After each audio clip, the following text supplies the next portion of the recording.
Hey, so this is going to be a demonstration of an application I built for a specific business using the Google Maps API. Basically, in this business, there's a business owner that sends out shoppers to different stores, and there's two important things to mention. The first one is in orange. It's the last date the store was visited, and then the cooldown time is how long you should wait between each store visit. So if you have two employees and they're going from store to store, what you want to avoid is going to a store before the cooldown time after it's been visited, and you want to avoid going to the store at the same time. And ideally, you'd have employees that communicate really well, but sometimes, that's not going to happen. Employees are going to accidentally go to the same store. So at that point, what's going to occur is they're both going to complain to their boss, and they're going to be unhappy, and then those complaints are going to make their boss unhappy, and now no one's happy. So the question is, can we build a tool that can facilitate this type of business running better and just prevent a situation where everyone's upset at each other? So I think a good solution to this is to have the business owner and the employees all having a employee-facing interface that the business owner and employees interact with when they're shopping at these stores. And then whatever sensitive business information, such as the average profit per store that might be relevant to employees knowing where to go to get the most goods, that can be added in by the business owner at their discretion to that employee-facing interface. So I think this would facilitate communication and just make the business run better. But jumping into the application, you can see that we have the color-coded pins for the different stores, and we're going to be able to see, what areas of the city have a certain type of store in them and that sort of thing. You can see that these red markers are for targets, and then there's also another mode to visualize these pins, and that's going to be in relation to that cooldown time. So if it's past the cooldown time and ready to be visited, it's going to be red. If it's getting close to it, it's going to be yellow, and then if it's been visited recently, it's going to be green. You can see that the pins that were the targets, the three red pins, the third one is, let's say, if I'm driving around going to stores that day, this is the last one I visited. So within the pin window itself, you can see the name of the store and the address, and then you can see that it hasn't been visited in a while, so it was definitely ready to be visited in shop today. You can also see the average profit and then some notes just in relation to specific things about the store, when you can use certain coupons and that sort of thing. Also, you can click this address here if you're an employee, and you can actually load up Google Maps. So that's going to allow you to, route yourself to those stores if you have a certain store you want to go to.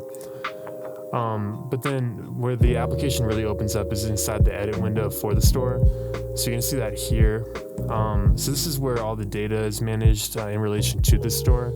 You can see we have a variety of things. We have a profit list, we have note lists, we have the address. So yeah, moving around this, you can see we have the same notes here that we could see below, and we have some ways to order the notes and just sort through them.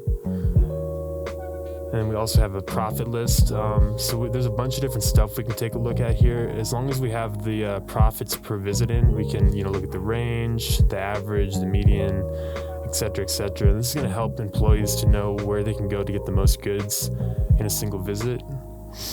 And if we add something, we're going to see that the number does update.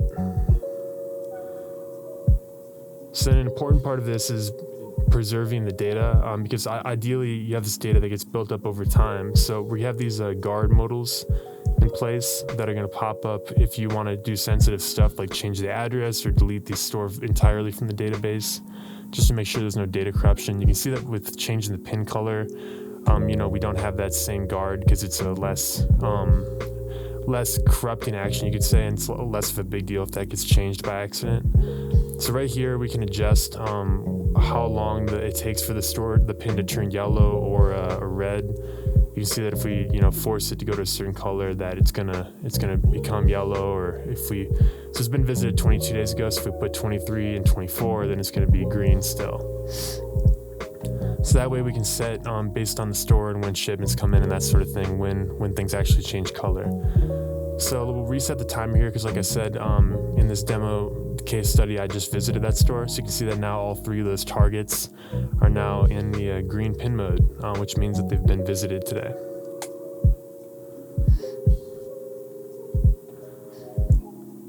So then one other thing I want to take a look at is I want to look at the mobile optimization for this. So there's a couple features I'm pretty proud of here. Just the way that things are ordered, you can see that if it's in your right hand, so your right hand would be on the right side of the phone down here. You can see that all the buttons to actually change the data in terms of resetting the store, deleting the store, and deleting notes are all across the screen. And I actually have a left-hand mode which just mirrors it, and it's gonna have all the sensitive buttons, across the screen from you. And those guard modals will still be in place. Also, on this bottom area, the notes and the profit list, there just wasn't space to have them both displaying at one time, so I had to break it out into a separate selector, just to allow things to fit on the screen correctly. So that was really the only compromise I had to make in terms of the layout of the mobile optimization mode. So then also there's a different way to visualize the stores over here to prevent clicking through a bunch of different pins in order to really take a look at all the data. We have this list mode. So you can see we can look at the notes in here as well, see the average profit, and then we have some options as far as how to sort them.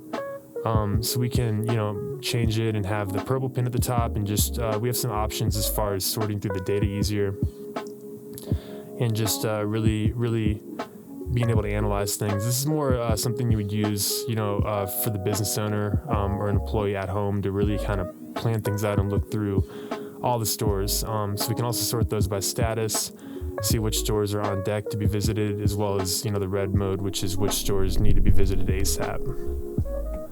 So the last thing I want to take a look at is how to actually change the position of the pin. I thought about making the pins draggable, which is an option with the Google Maps API, but I just don't think it's a good idea due to the fact that, stores aren't going to be moving. So allowing the pins to be draggable is going to more so add the potential for data corruption than anything. So you can move it though if you actually change the address. So you can see I made that blue pin, and I want to move that red pin to buy the blue pin. So I copied the address from the blue pin, and if I actually put it into the red pin, and we're going to make it right next to it, not directly on top, so we're going to change the numbers a couple over, then we save it, it's actually going to geocode that address, and that's using the another Google API. So we're going to actually be able to move the pins like that if need be. I will admit that it does make it a little bit inconvenient to have to move the pins that way, but I think for this type of application, the benefits of the prevention of data corruption do outweigh the inconvenience of moving something via the address. But yeah, that's the application. I hope you guys enjoy it and see the real world use for it, and thanks for watching.